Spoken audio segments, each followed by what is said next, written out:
world of Pokemon is filled with powerful and deadly beasts, but that doesn't include the bug types. Not only are bugs puny and weak, but the Galar region has a ton of deadly bug-type obstacles, including an undefeated champion and his ace Charizard. So I decided to see if it was possible to beat all of Pokémon Sword using only the base bugs. Here's how it went. So this is me, a trainer that's finally ready to set out into the world of Pokemon, ready to make friends and have an amazing adventure. I'm so excited.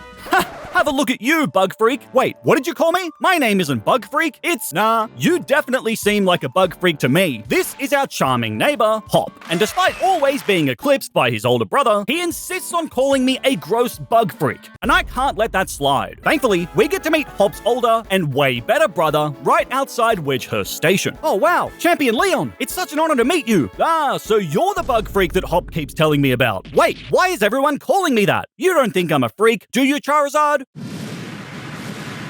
Okay, never mind. Despite our rocky introductions, we were about to finally get some good coming our way, as it was time to meet our starters. They all look so cute and friendly. I wonder which one wants to join me. Wow, looks like they all ran away the second they saw you, Bug Freak. I'd like to go home now. So, we don't have a team member of our own just yet. Thankfully though, the fiery champion takes pity on us, giving us some Pokeballs. With these, we can finally hunt for some buggy recruits. Starting off on Route 1, where we can get one of the best Pokemon any bug buddy could ever ask for, Caterpie, the OG poster child of awful bugs from Generation 1, and an adorable little companion to serve as our starter. On top of that, we can also immediately find ourselves a Blipbug, another almighty, all-powerful bug to add to the team. Now all we need to do is catch it and... Wow, our first loss didn't come from a trainer or even a fire type. It came at the hands of a Blipbug. We lost to Blipbug! All of a sudden, I really don't feel so good about this challenge. Still, my mother didn't raise a quitter, so we charged straight back into the tall grass, found a second Blipbug, got a critical hit again, but this time, fortunately, it wanted to stay in the ball. We'd finally caught our second team member, and for all that hard work, you'd hope it's worth it. Unfortunately though, Blipbug is terrible. It's even weaker than a Sunkern, and it still beat us. Nope, not bothered by that whatsoever. We still have one more encounter to go, however, as Route 1 is also home to Grubbin. Unlike our other two teammates, this guy actually has some stats that aren't an embarrassment. However, it doesn't bode well that our current powerhouse is a Pokemon that turns into a battery. Regardless, with our mighty team of mites, we venture forth towards Professor Magnolia's lab. Along the way though, our team already gets a power boost as Caterpie metamorphosizes into its superior evolution, Metapod. I bet trainers all across the region will be shaking in their boots when they see how hard we can make this guy. With this incredible team at our disposal, I mean, really, soak it in. We were feeling confident as we squared up to our first real fight of the challenge against our rival Hop, and I was ready to show him that I'm not just a puny bug freak, because against his lead Wooloo, our Blipbug can struggle bug its way through all of its sheep's tackles, eventually getting the first KO. Ha! This fight is way too easy. What's next? Oh dear god, don't let its adorable little hops fool you. Scorbunny is an absolute fire-type nightmare, and to prove it, with a series of embers, our entire arsenal of bugs are scorched like a hot butter through knife. It was an absolute slaughter. Wow, I'm such a good trainer. And look, a wishing star fell from the sky just for me. I'm having such a good day. Ugh, I wish something would fall from the sky to make me feel better too. Uh-oh. This has been a disaster of a run so far, but despite that, I know deep down that bugs are the best. So let me know in the comments what's your favorite bug type of the bunch, and if it's a Wormadam trash form, I'm sorry, but it's too late to save you. Despite our rocky start, business was about to pick up, as by taking the express train, we're delivered right onto the doorstep of the wild area. This is a huge and expansive part of Galar, filled to the brim with potential insects. Now, under my rules, I'll only be allowed to catch one bug here per gym badge we collect, but it's got so many incredible Pokemon that I can't wait to discover. Nice Pokemon? On second thought, maybe we'll come back another time. For now though, we retreat into the safety of Motorstoke. Here, we once again encounter Champion Leon, who gives us a Mystic Water. Hey, why'd you give me this? I don't need any water. I stand corrected. Anyway, after extinguishing ourselves, we move on over to the hotel, which is infested with Team Yell hooligans, who assert that somehow I'm the freak here. You look like a gang of roosters. Anyway, these guys use dark types, and for some reason, dark types are petrified of bugs, meaning we can handle the emo rooster squad without much trouble. Apologies for the inconvenience. What name is your room under? I think it'd be the name Bug Freak. Ah, Master Bug Freak. We have a special room for you. Oh, really? Thank you so much.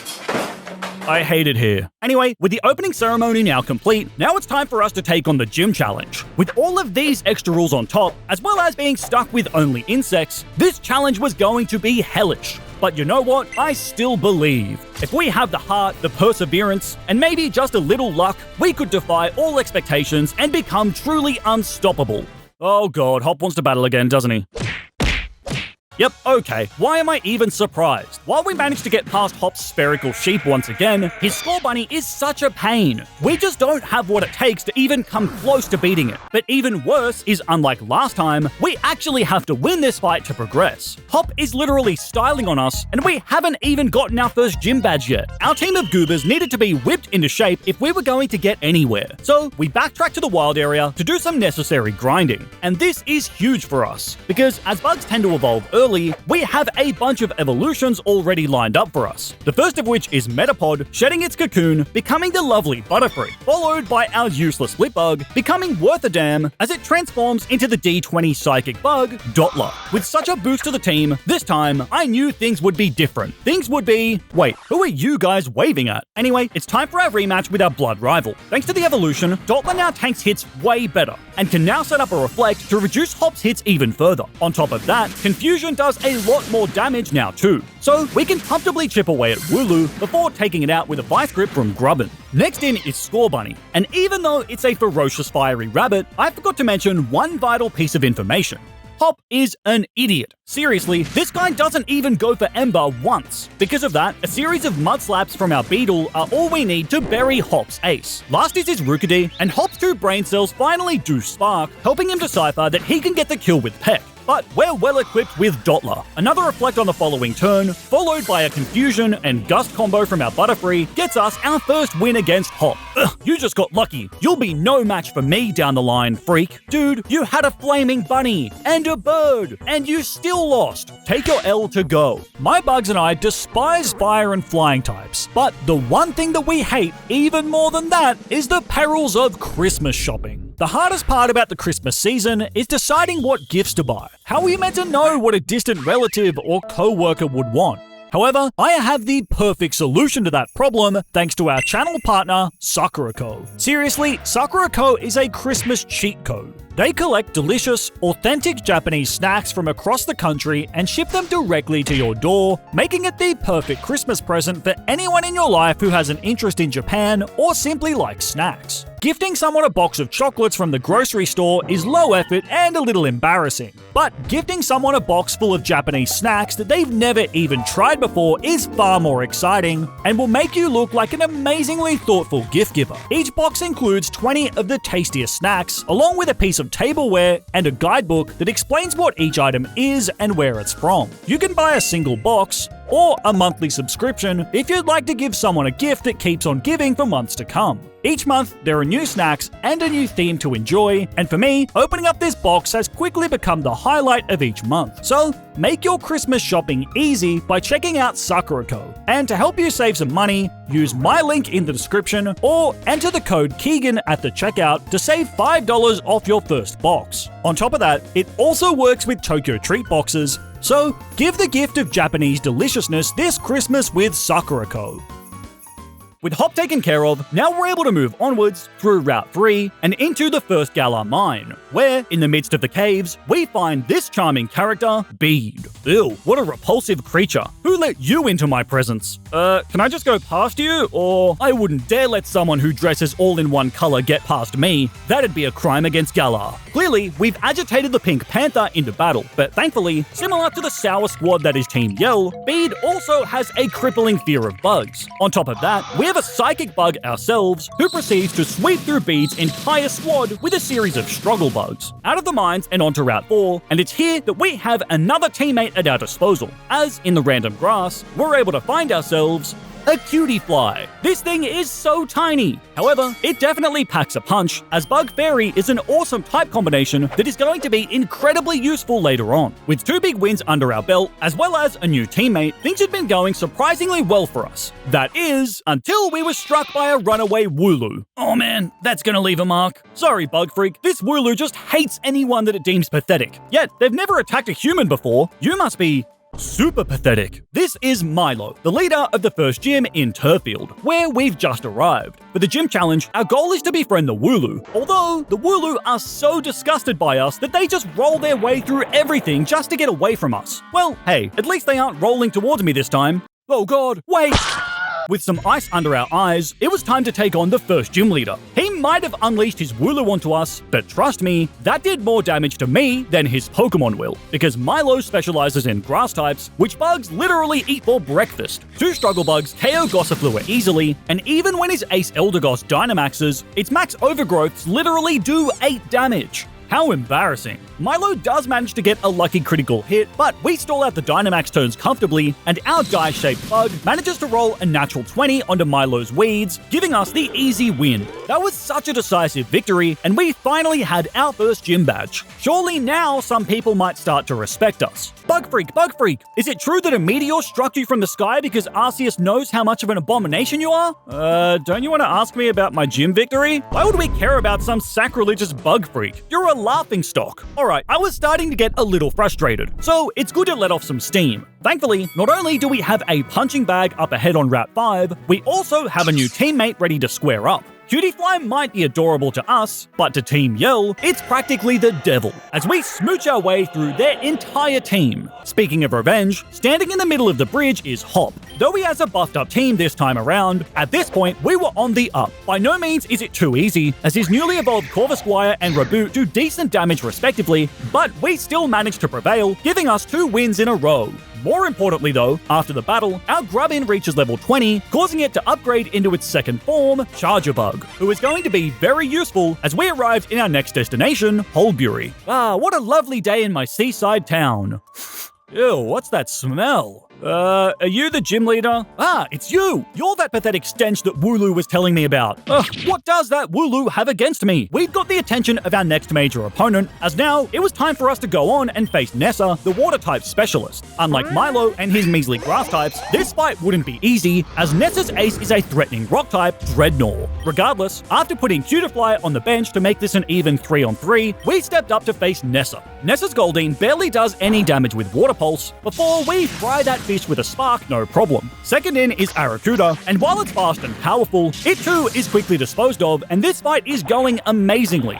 But then, Dreadnought emerged. It might not have a rock-type move in its disposal, but I greatly underestimated how powerful its Dynamax form is, as a Max Geyser wipes out our battery immediately. I send in our Butterfree next, and this is where our Butterfly comes in clutch, somehow surviving another Geyser, before thankfully putting the giant turtle to sleep. Thanks to the giant snooze, we can safely stall out its Dynamax turns, as well as chip away at it with Psybeam. However, once it wakes up, Dreadnought utterly slices through our Butterfly with a Razor Shell. Bye-bye, Butterfree. This leaves it all down to a 1 versus 1. Dreadnought versus Dottler. It doesn't seem too impossible for us to pull out the win until we get bitten. This super effective move just outpaces our Beetle, as Dreadnought chomped its way to a 1v3 triple kill.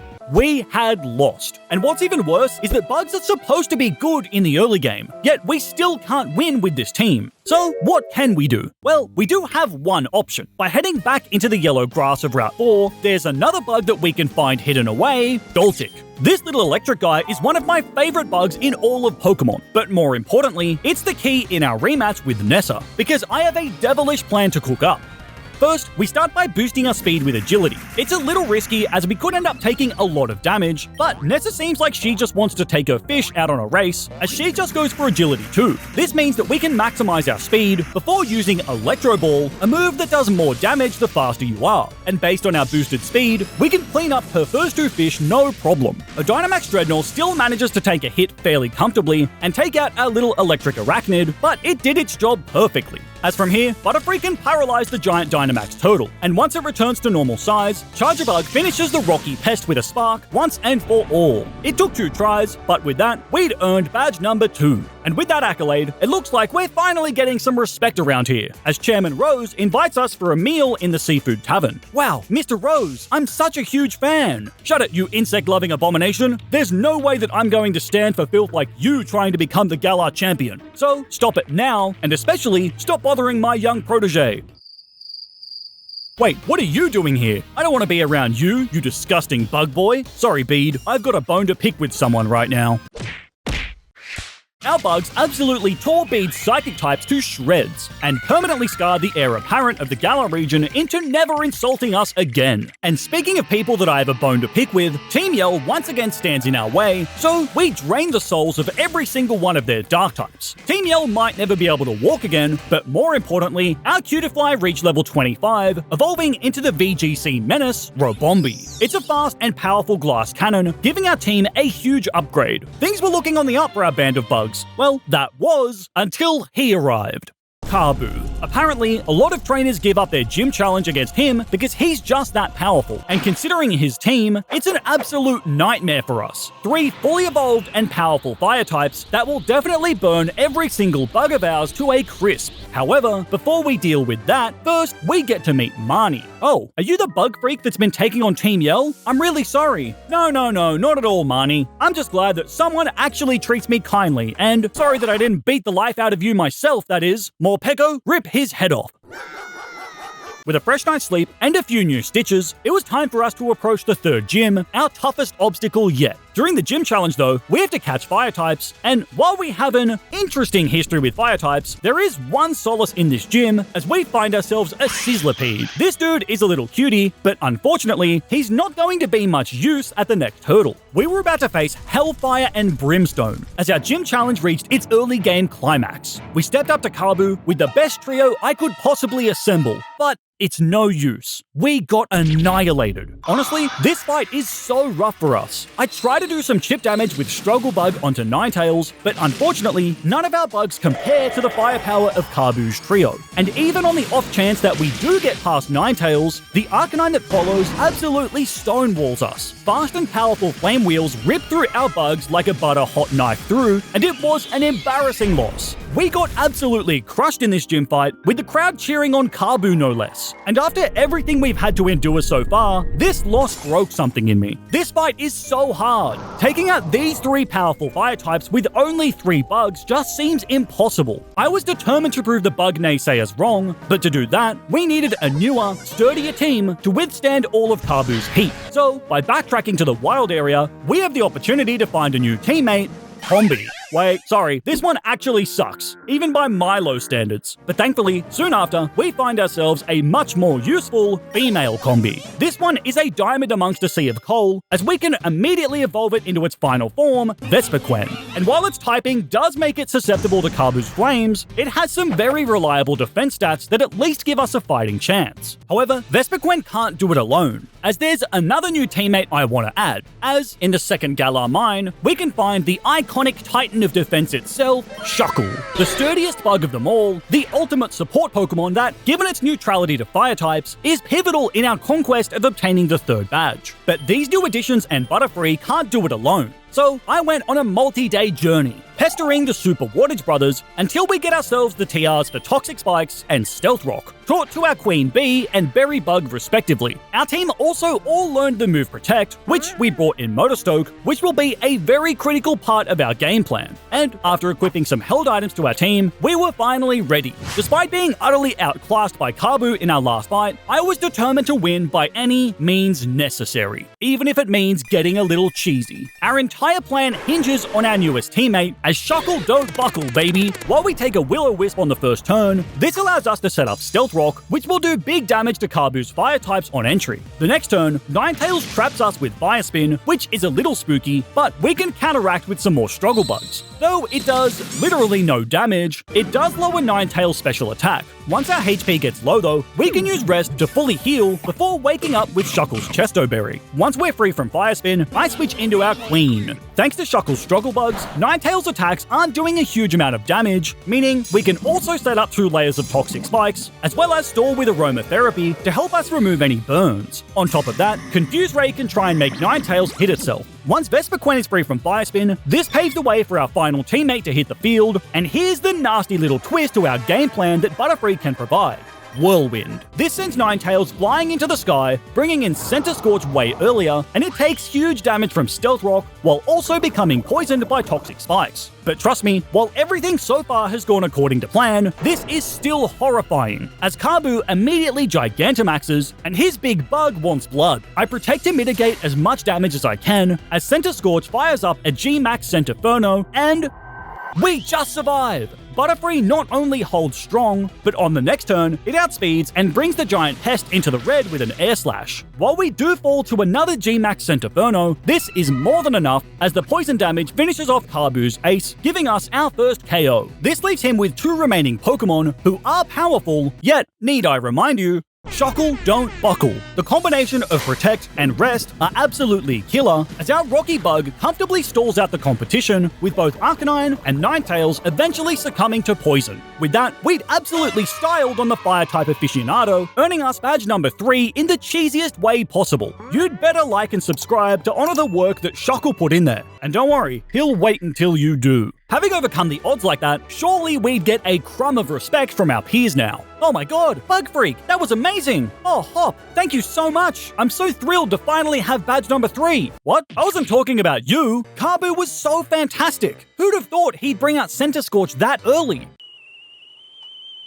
Blatant disrespect aside, thankfully, now we can put the first challenging leg of this run behind us. And with that, now we're granted access to Hammerlock, where we once again meet with Chairman Rose. You defeated my precious bead in battle again! You awful, awful trainer. Dude, I am not in the mood to be insulted by a guy in biker shorts. You'll see one day, Bug Freak. Just leave my prodigy alone. After a Bombi squad wipes the entirety of Team Yell, we continue through Route 6, where, in the grass, we can add another bug to the bunch, Durant. It would probably lose a fight to a lighter, but this guy has great stats and a cool typing to round out our team. Still, despite all the good that's happened, I just wish someone would appreciate us a bit. Your moves were beautiful. Oh my, I'm completely fascinated by them.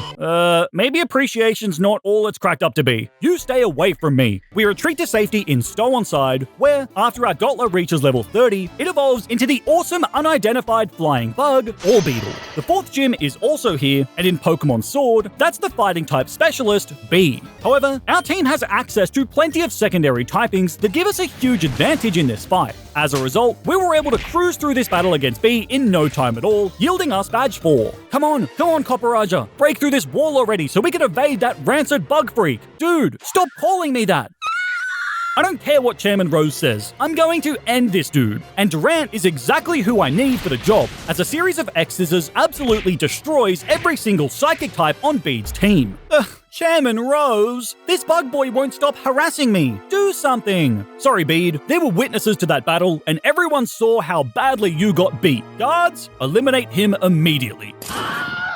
Dude, I mean, I didn't like Bede, but that was a bit much. Shut it, you green-haired scum. I've had to get rid of my air thanks to you, and now you're closer to bringing us to the darkest day. Wait, what? Never mind. Just stay out of my way. I don't know what's going on with Rose and the formerly alive Bede, but that's all in our rearview mirror. For now, we head through the strange woodlands, all the way into Bologna, where our second gym in quick succession awaits. Oh god, it's Marnie. Look, I'm sorry. I'll leave you and Morpeko alone. Seriously, Morpeko? Don't tell me you actually like Bug Freak. Oh wow, could this be? Do I finally have a friend in this region? Oh wait, no, I misheard. Morpeko actually said he despises you and will work with Wooloo to eliminate you. Dude, what is that sheep's problem? Thankfully, we don't have to battle Marnie yet and can instead head straight through to the Fairy Gym Challenge. This requires us to take on several Fairy-type fights, during which our cute little Sizzlipede becomes bigger and longer, evolving into the Fiery Center Scorch. And our newest bug will form part of the team that we use against Opal as we head into our 5th gym battle. Opal leads with her goofy wheezing, and this thing is a pest. Sludge does decent damage to our lead Charjabug before we respond by laying down a sticky web. However, then our luck really starts to dwindle. Alright, Bug Freak, pop quiz time. Question 1. What is the worst type in all of Pokemon? Well, the Ice type struggles a lot, and Grass types have a lot of weaknesses too, so wrong. It's obviously the pathetic Bug type. For failing her dumb, rigged quiz, the stats of our Pokemon fall.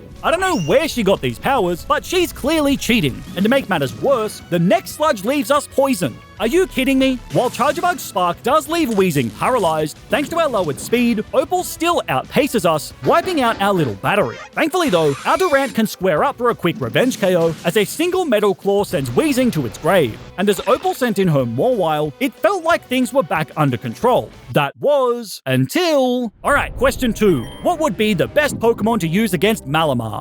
Well, that's obvious. It has a quad weakness to the bug type, so... Wrong! The answer is anything but bugs, since they're so awful. Okay, Opal must have gone to the Ash Ketchum school of type matchups. Regardless, now Durant's defenses are lowered drastically. But then, the situation goes from bad to worse, as our blind bug misses a dig, effectively allowing Mawile to freely boost its bulk with Iron Defense. This thing is a physical tank now. None of my Pokemon are equipped to deal with this, so my only option is to switch into Center Scorch for a better type matchup. And surely this will turn things around for us, right? Alright, Bug Freak, last question. Are you the worst, most awful piece of garbage to ever exist in a Pokemon game?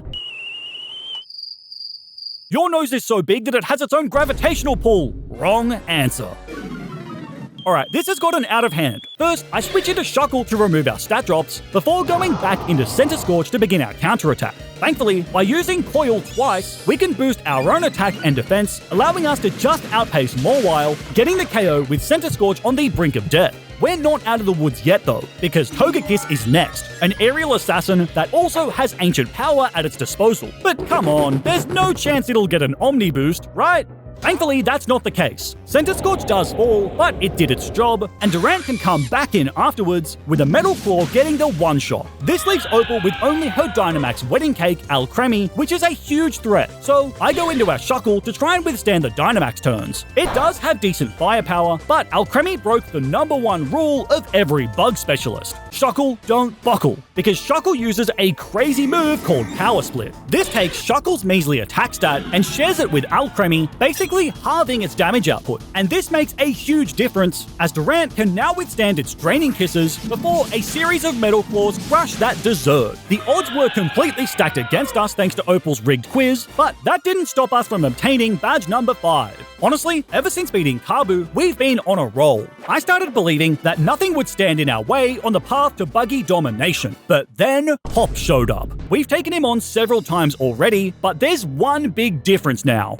Cinderace. Hop's now fully evolved furry is an absolute nightmare, because this monster utterly rips through our bugs with painful pyro balls and acrobatics, leaving our team a mess. And even after we barely scrape by the bunny, Hop now even has a heap more on his team. Are you kidding me? These fire types are a declaration of war, Hop. Unfortunately, our buggy resistance was all in vain, as Hop's 2 fiery demons were able to burn our bugs to a crisp, burying us in the dirt and once again in Hop's shadow. Clearly, if we were going to overcome this new foe, we would need a new strategy. And then it hit me. We'd missed some Pokemon from previous routes that could really come in clutch right now. So, first I backtracked to Route 5, where we can find Dewpider. Then, by also backtracking to the second Galar mine, our super speedy bicycle helps us chase down the cowardly Wimpod. And while this pair are total dweebs in their current form, our new level cap means that we can evolve them immediately into the powerful, flame-resistant bugs Araquanid and Golisopod.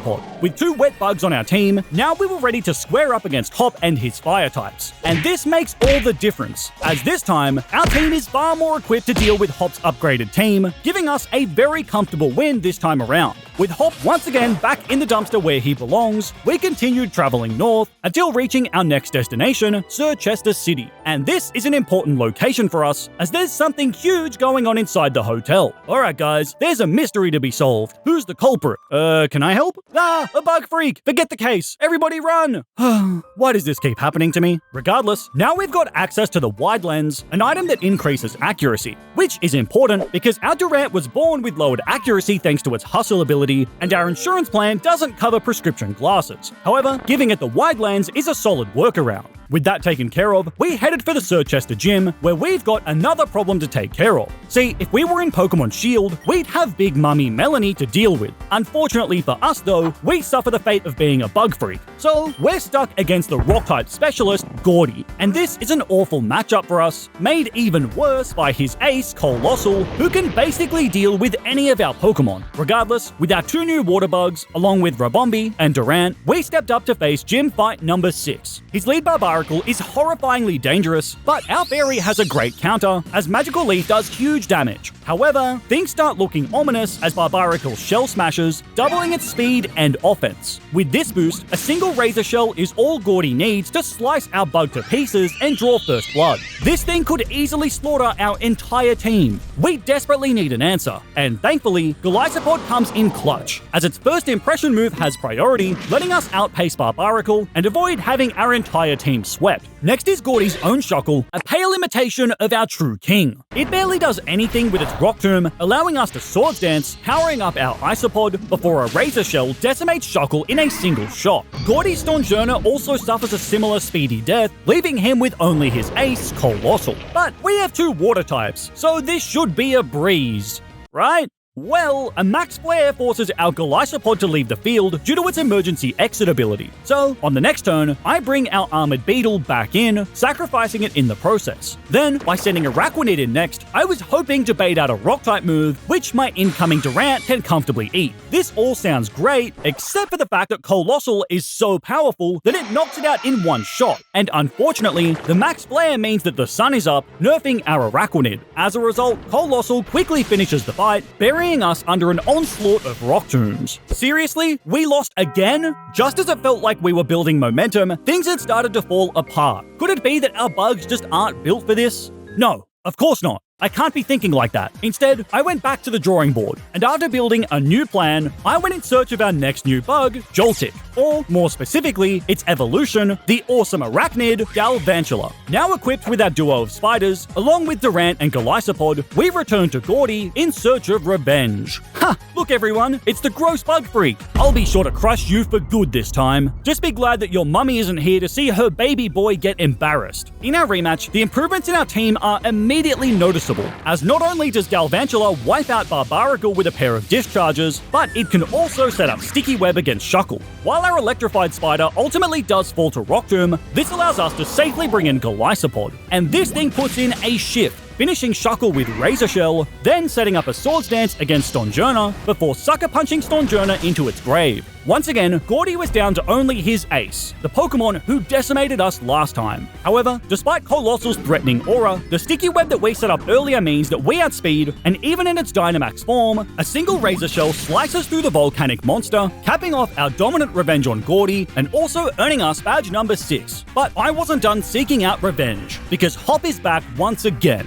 However, this time, he decided to ditch his Heatmore, making his team much less threatening, allowing us to quickly crush him right in front of Sonia. Ha! Take that, Hop. My bugs are the best. Wow, Hop, your team is so cool. I love your Cinderace. Thanks, Sonia. My fiery Fursona is unbeatable right now. Oh, you have got to be kidding me. I don't get it. Why don't I receive any acknowledgement? I've tried being nice, but that's clearly getting me nowhere. Instead, now it was time for brutality. After traveling south to Spikemuth, Team Yell were the first to feel our wrath, as our glocked and loaded Rabombi was not taking any prisoners, decimating this team of frauds and their dark types one after another, until eventually we reached the Spikemuth gym leader. Wait, I know you. You're that pathetic bug trainer Marnie told me about. You know what, Piers? I'll make it fair. This fight, I'm just going to use one single Rabombi. Ha! My team of 4 versus your pathetic little bee? This is going to be the easiest... best 2 out of 3? Rabombi, go get my badge for me. With the penultimate badge secured in such a dominant sweep, I'm sure that our bugs will finally start getting some credibility around here. Bug Freak, did you see the news? You're on the front page! Oh man, finally, my moment to shine! I haven't seen it, but I'm surprised that my win against Piers is spreading so quickly. Huh? You beat Piers? Don't make me laugh. Here, check out the paper. I hate it here. Clearly, our efforts so far haven't attracted even a crumb of respect, and if the people won't choose to respect me, I'll have to make them. With that, we began our hunt for the final gym badge, which brings us all the way back to Hammerlock. Obtaining the final gym badge is easier said than done, however, as the next leader, Raihan, specializes in dragon types, the all-powerful, mythical Pokemon that basically everyone loves, meaning that dragons are pretty much everything that bug types aren't. So, if we were going to stand up to Raihan's team of monsters, we needed a miracle. We needed the best. We need Snom. This little guy is one of the best, smartest Pokemon in the entire franchise, and I'll prove it. Go on, Snom, fetch! Oh dear. After an eternity of trying to make Snom love me, eventually, we'd raised its friendship enough for Snom to shed its shell and evolve into the ice-cold moth, Frostmoth. And alongside our new moth, I assembled a team of buggy champions for us to try and take down the Dragon Master, Raihan. Wow, what a joke. A bug trainer squaring up to me? Don't make me laugh. Quiet, Raihan. I'll teach you to underestimate my bug bros. Raihan opens the double battle by leading with his Flygon and Gigalith, so I respond with Frostmoth and Butterfree. But things immediately get scary as a super effective Steel Wing from Flygon cripples our moth. However, we still survive, allowing Butterfree to put Gigalith to bed with Sleep Powder before Frostmoth overrides the weather with Hail. On the next turn, Frostmoth is absolutely dead to another Steel Wing, if not for the fact that we have Rage Powder, a move that causes Butterfree to draw all attacks. This means that after Butterfree tanks the redirected Steel Wing, Frostmoth is clear to fire off a fully accurate Blizzard, which decimates Flygon while also doing big damage to Gigalith. With Raihan's first dragon down, next in is Sandaconda.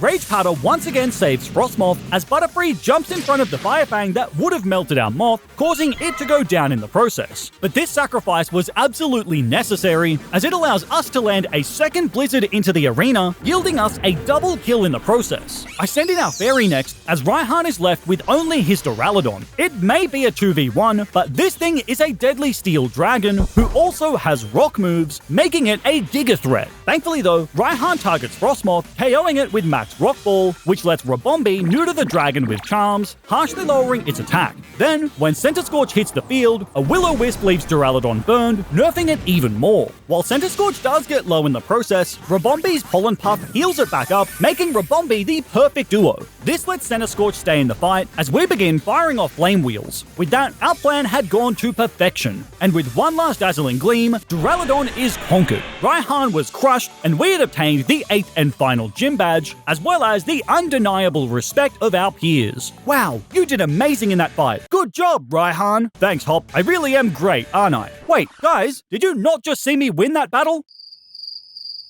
Sorry, who are you again? Oh, don't worry, Raihan. That's just a measly little bug freak. Bug freak. Bug freak. Bug freak? From back home? He's so pathetic. Honestly, I thought my little bro was bad, but then I met Bug Freak. I'd sooner see the world plunder into darkness than talk to a bug freak. My Morpeko could easily slap that bug freak. Bug freak. Bug freak. Bug freak. Bug freak. Bug freak. That's it! I've been underestimated for the last time. Now, I'm determined to prove once and for all just how terrifying and powerful bugs can be. And to help achieve that, there's a specific Pokémon that I want to find. As, in the wild area, once a sandstorm is up, we can hunt for another rocky bug to add to our collection, Dwebble, who very quickly evolves into the tank, Crustle. This defensive, powerful beast is the final addition to our team, and it'll be this army of bugs that takes us to the big time. With that, we trekked onwards through Route 10, decisively crushing the pitiful Cabby Jeffrey on the way, before arriving in Winden, the capital of Galar. This final section of the game involves a series of fights against some of our biggest doubters. It's our final chance to prove those naysayers wrong. It was time for Bug Freak's revenge. First up is Marnie, along with her menacing Morpeko, and unfortunately for the Dark-type trainer, she's about as helpless as her brother here. Because thanks to our enormous type advantage, the combination of our Dark Destroyer Rabombi, as well as our UFO Orbeetle, are all we need to rinse her Dark-types into nothing. That was embarrassing, Marnie. That's one of our haters perfectly crushed. However, Marnie was only the entree.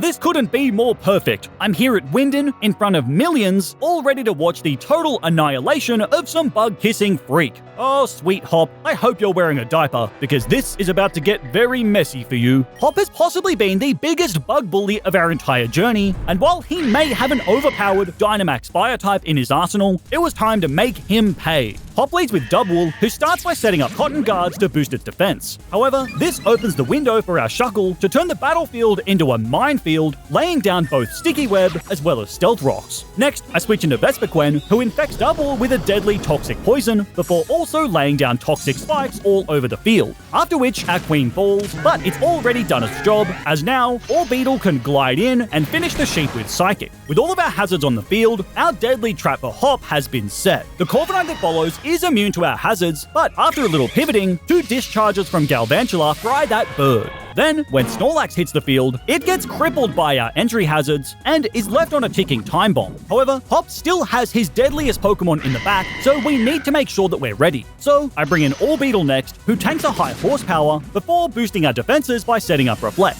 After this, a few more turns of poison damage and psychics from our UFO slaughter the gluttonous Oath. This summons Pincurchin, who quickly gets the revenge KO onto our flying saucer. But this is perfect for us, as now our Rocky Helmet Crab can make its debut by using its busted new move, Shell Smash. And this move is insane, because at the cost of lowering our defenses, both our attack stats as well as our speed are raised sharply, turning Crustle into a buggy behemoth. Once Pincurchin falls, Hop was left with only his Cinderace, a constant thorn in our side for this entire adventure. And yet, despite its huge size and Dynamax power, a single Rock Slide from our boosted Crab is all we need to crush that furry soccer player, embarrassing Hop on the grandest stage of them all. Wow, well done, Bug Freak. You beat Hop, a trainer who still wears diapers. Big bro, I told you that in confidence. Quiet, dweeb, and just you wait, Leon. My vengeance doesn't end with Hop. I'm coming after his whole family tree. Later that day, the new evil team, Macrocosmos, make their appearance. And after fighting our way through an onslaught of grunts, alongside the scariest woman I have ever laid eyes on, we reach the top of Rose Tower, where we overhear a conversation between Rose and Leon. I don't understand what you're saying, Chairman. I thought the Darkest Day was about a poisonous dragon that would plunge the region into decay. No, you've got it all wrong, Leon. The Darkest Day is much worse than that. It's a Bug Freak becoming champion, the sheer embarrassment from which would cause the entire world to crumble in on itself. Really, guys? I'm standing right here. Where did you come from, insect idiot? Listen, if you know what's good for you, you'll abandon your hopes of even coming close to the title of champion. Despite Rose's threats, our resolve to become champion still remains, and the next obstacle standing between us and realizing that goal is a barrage of rematches with Galar's gym leaders. And it doesn't just stop there.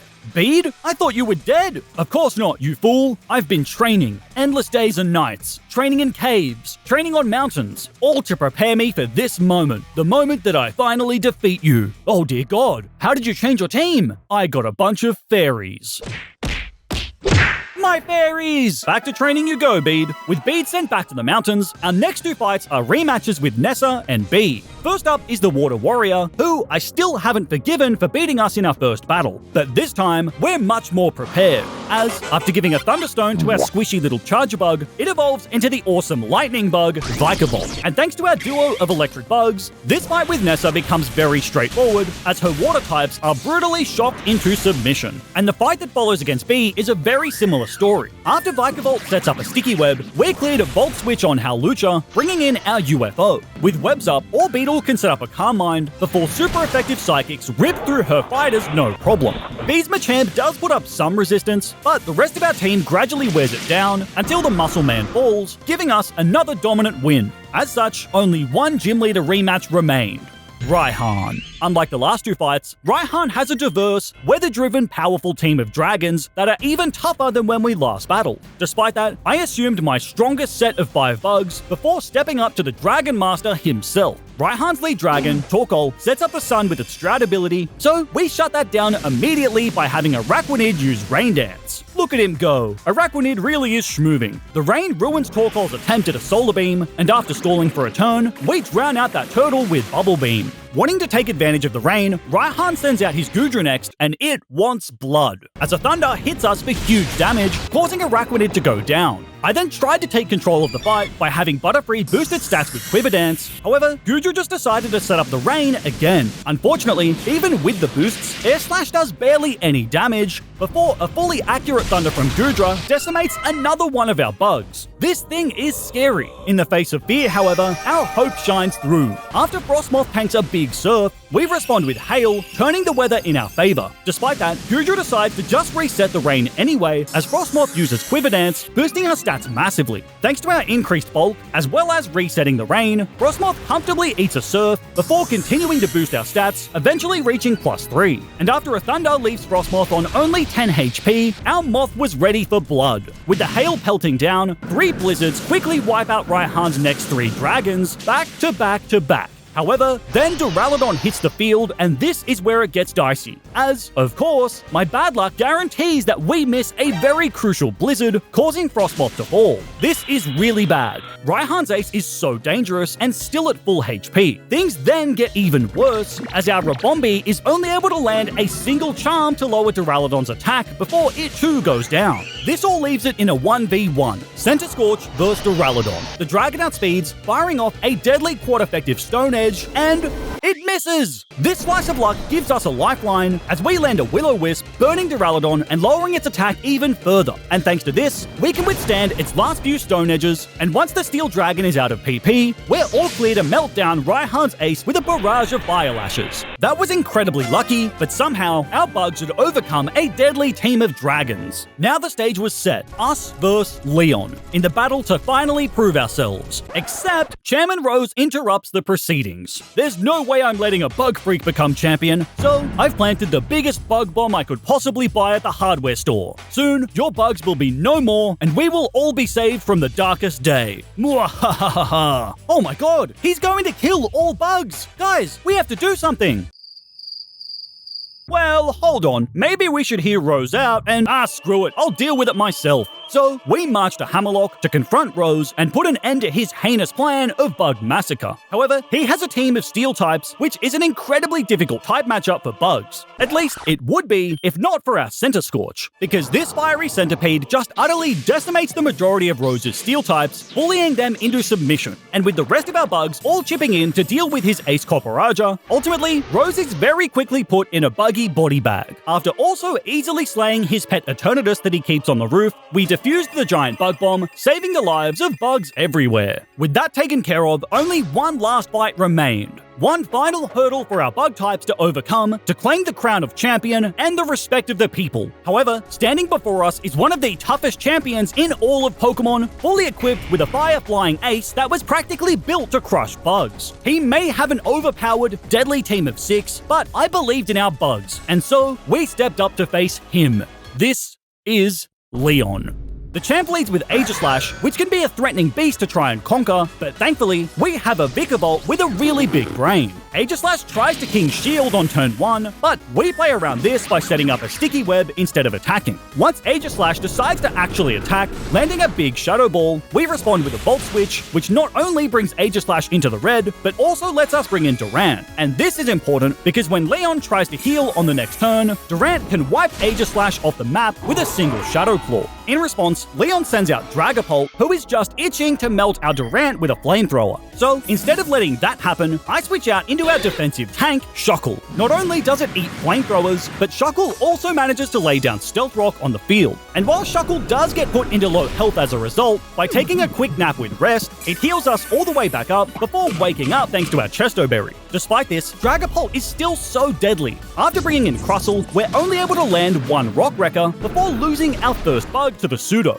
However, Crustle put in work, because now, Ribombee can buzz on in, and after just surviving a hit, we can finally finish Leon's dragon with Dazzling Gleam. Although, the absolute madman responds by just whipping out another dragon in its place. But this one is much more manageable, as it too falls on the following turn. Somehow, the Rhyperior that follows manages to survive a quad-effective Magical Leaf before heat crashing our Ribombee, squashing it into its buggy grave. Despite that, we're still in a good spot, as now, Vikavolt can come back out. Not only does our Electric Bug finish off Rhyperior, but it can also Bug Buzz its way straight through Leon's Rillaboom. And so, it all came down to this. We still have 4 bugs, but Leon still has his Charizard. It hits the field, instantly losing half of its health to our Stealth Rocks. But that doesn't stop it from Gigantamaxing before a single G-Max Wildfire utterly incinerates our Vikavolt to a crisp. This thing is so horrifying. However, in the face of certain death, one prophecy remains true. Shockle, don't buckle. Our Rocky Bug comes in clutch, protecting through another G-Max Wildfire, then also tanking a Max Rockfall before healing up with rest. Having done its job of successfully stalling out the Dynamax, Shockle politely sits there, smiling, taking hits until it eventually goes down. But my god, what a hero. We salute you, Shockle. This all clears the path for Durant to hit the field. And with one last quad effective Rock Tomb, Leon's ace is crushed into the dirt. With that, Bug Freak had become champion, and we had beaten all of Pokémon Sword using only bug types. Jump into this video next for more Pokémon content. Like the video in honor of our Clutch King Shuckle, and let me know in the comments which bug type is your favorite. Take care, and I'll see you in the next video.